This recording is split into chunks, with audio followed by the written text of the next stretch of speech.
मला तर डायबिटीस आहे. डॉक्टरांनी वजन कमी करायला सांगितलंय. काय करावं बरं? चला, नाश्ता किंवा रात्रीचं जेवणच बंद करतो. थांबा, असा जर विचार करत असाल, तर तुम्हाला या माहितीची निश्चितच गरज आहे. लक्षात घ्या, डायबिटीसच्या पेशंट्सनी नाश्ता किंवा रात्रीचं जेवण स्किप करणं हे काही वेळा प्राणघातक सुद्धा ठरू शकतं. आपण जर नाश्ता किंवा रात्रीचं जेवण स्किप केलं, तर यामुळे आपली शुगर लो होण्याची म्हणजेच आपल्याला हायपोग्लायसेमिया होण्याची शक्यता फार जास्त प्रमाणात वाढते. जर हा हायपोग्लायसेमिया सिव्हिअर असेल तर आपली शुद्ध सुद्धा हरपू शकते.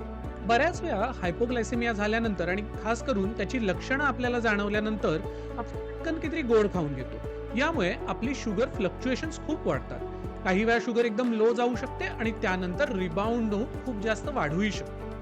या सर्व गोष्टींमुळे आपल्या शरीरामध्ये एक प्रकारचा हॉर्मोनल केऑस तयार होतो आणि आपण जर बघितलं तर या गोष्टीचे दूरगामी परिणाम आपल्यासाठी निश्चितच हानिकारक आहेत. त्यामुळे डायबिटीसच्या पेशंटने नेहमी संतुलित आणि चौरस अशा आहाराचं सेवन करावं आणि खाण्याच्या वेळा या रुग्णांनी नक्कीच जपल्या पाहिजेत. या आणि अशाच डायबिटीस संबंधित टिप्ससाठी आमच्या चॅनलला सबस्क्राईब करा. धन्यवाद.